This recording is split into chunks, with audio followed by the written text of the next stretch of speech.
Hello, cats and kittens. Oriwa Jose Yoroshko, and I'm back in the crisis corner, giving a little clarification on my thoughts on Star Trek or Star Trek Starfleet Academy. Now, in my previous posts, I didn't get into the minutia of why I didn't specifics of why I didn't like this series. I don't want to roast it because, like I said, there's a lot of people who roast it a lot better than I can or could. And I don't want to be overly negative about what's a bad show. It's bad.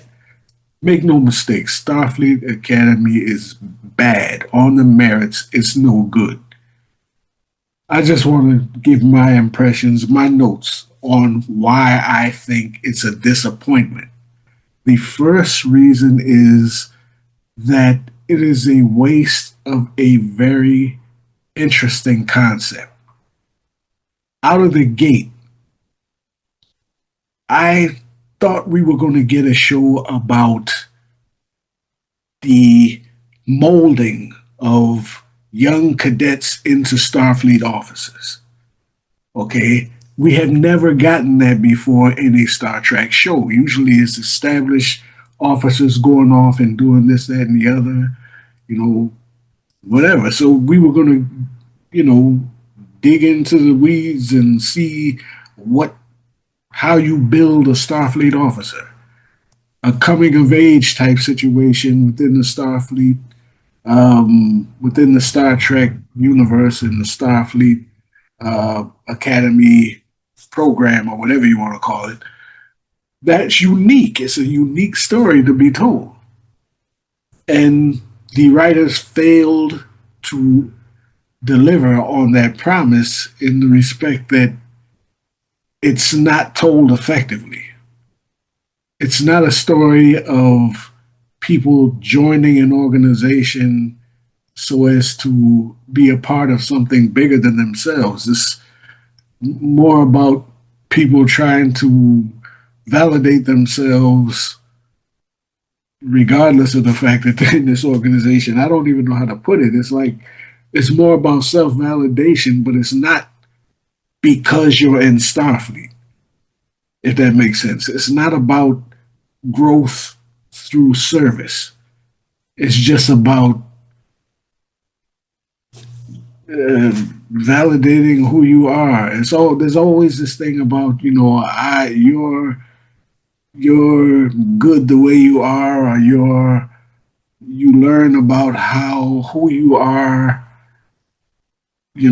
just in general, be comfortable with who you are, you're all right, blah, blah, blah, whatever. But it's got nothing to do with Starfleet Academy or Star Trek. It's not compatible with the brand. Star Trek is about futurism, aspiration. It's about moral conundrums, exploration. These people are it's the same as with Discovery, just a bunch of people whining and crying constantly, and now we're getting hookup culture and all of this nonsense. You didn't need to put the Star Trek label on this show. You could have called it Fast Times at Space Camp High or Kids in Space or whatever, and just made a sci-fi show about these millennial types discovering themselves, or however that works. You didn't need to put the Star Trek label on this. The only thing that this show does is damage the brand. It doesn't elevate it. It doesn't bring anything new to the table. So that's my first problem. The second problem is the reason why it doesn't function well as a coming of age story is because there's no credible mentorship. The academy doesn't function as a school because there's no structure. There's no adults who actually give concrete guidance, give discipline. Your chancellor or captain or whatever you want to call it is running around with no shoes on, laying about, on the captain's chair, and supposed to be quirky guidance, I guess, unorthodox guidance, but I don't see any guidance at all. The students are always outsmarting the adults. Okay, so what do the kids need these adults for? They can hide, they can hack systems, they can steal space shuttles, they can do all of these things unchallenged. And so, what are these adults here for? So, this institution that's supposed to be teaching them and guiding them and molding them into being officers is functionally useless. So I don't really get the sense that this is a training center. This is a daycare center, is what it is. Um, they coddle these kids and they just pamper them and coddle them and pat them on the back and listen to them whine. There's no mentorship. There's no guidance. So I don't really feel it on that score. Third, the antagonist, Nas Baraka or whatever his name is. He's not. How can I put this? He's not very interesting. I mean, he's supposed to be this bombastic mastermind who has a beef with Starfleet and is fixated on this one kid, Caleb, in particular. I use Naruto as a comp for what they're trying to accomplish here. There are comparables. You have a villain who has a beef against an institution and wants particularly to kidnap or has particular interest in one kid in that institution. So we're talking about Orochimaru, the Leaf Village, and Sasuke. Okay. Now in Starfleet Academy, you have Nas Baraka, Starfleet, and Caleb. My thing is, Nas Baraka, I hope I'm saying his name right. Nas Baraka is he's just a caricature of a villain.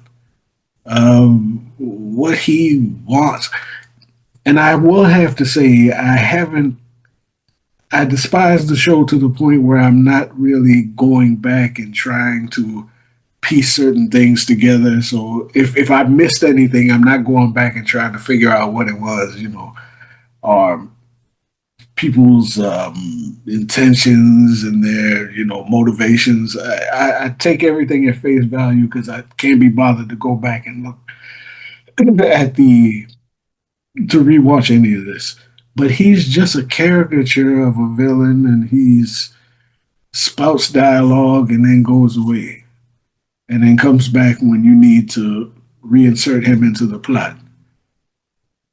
The adults, again, in the academy are so stupid that they make him look like a genius in his little shenanigans and his little uh, Machiavellian schemes. They're not very clever, but in a dumb show, yeah, he comes off as being Machiavellian, but he's really not that interesting.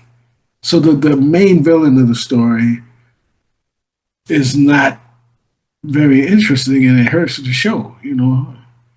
They tried to make him loud and noticeable, but he's just not very good, and I don't care about him. So the villain's not any good.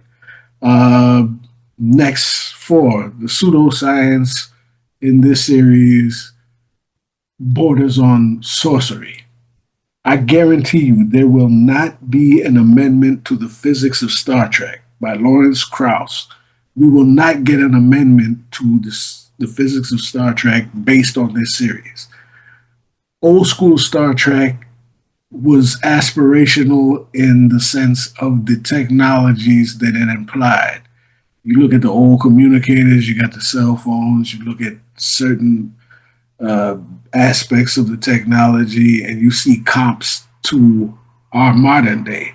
Even things like the warp engine, teleporters, transporters.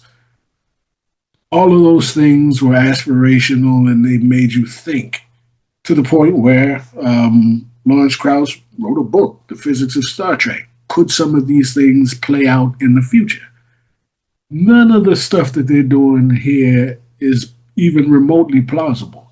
They took the transporters from transporting, breaking down an individual and transporting them as digital or whatever energy patterns to another location to the point where they can not just transport you, but change your clothes and cut your hair and in stride, just do all kinds of wacky things like that. They can teleport you, and I blame Abrams for some of this.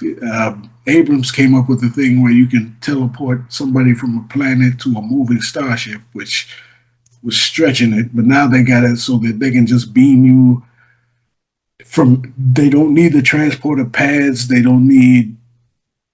They can beam you from your bedroom to another planet, basically, just willy nilly. They can just do these things. And then you're talking about the same people that bought us things like the burn and all of that nonsense.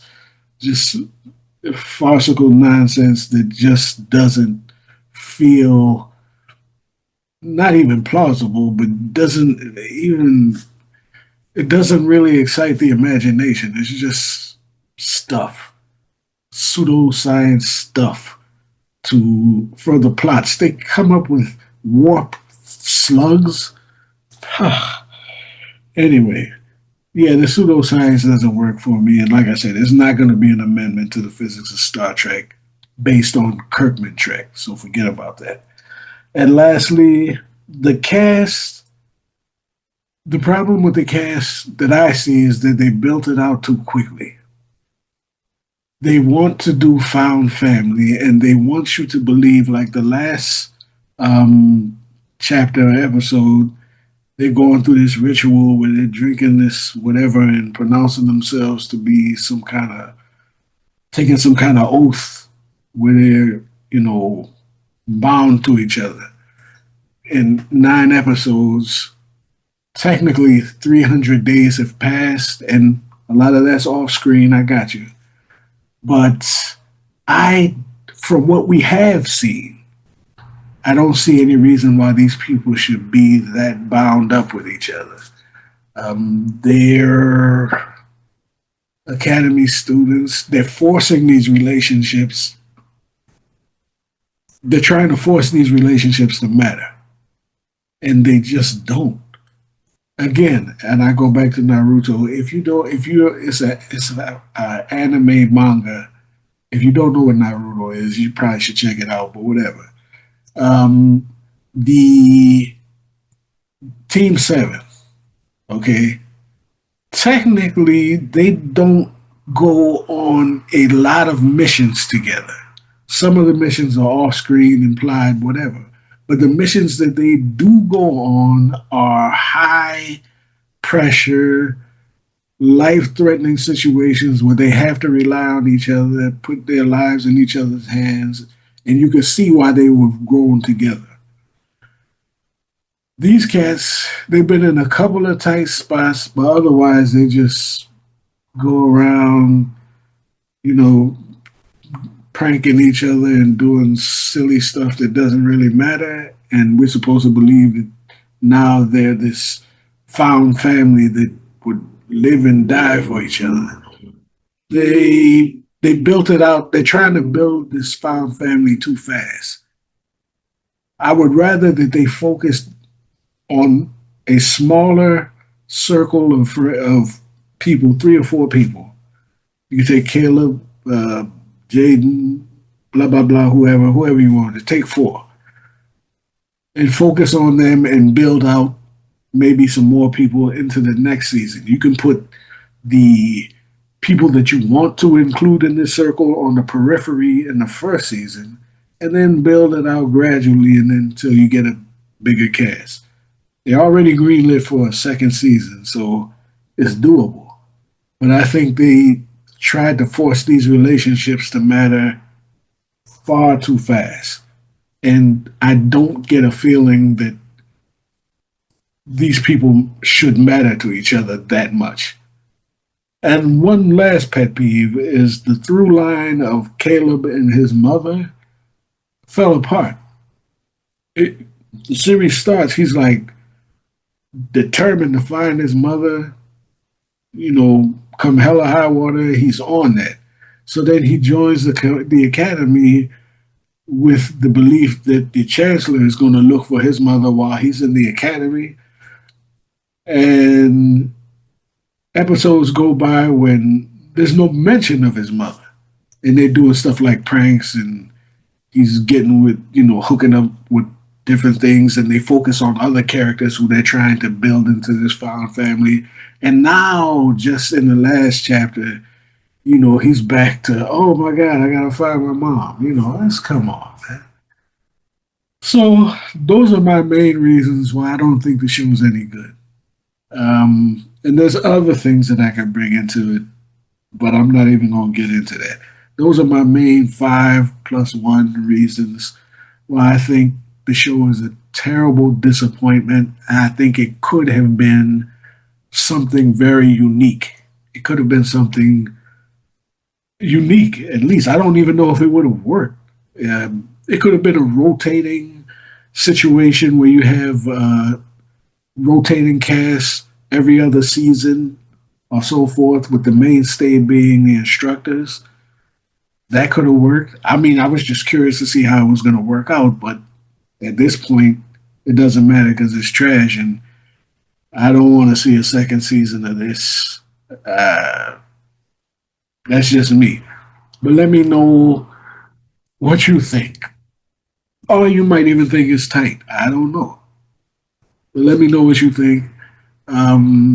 That's pretty much all I'm going to probably say about Starfleet Academy without getting into the weeds and really trying to roast it because I don't want to. But again, let me know what you think. That's all I got from the Crisis Corner. Until next time, stay loose.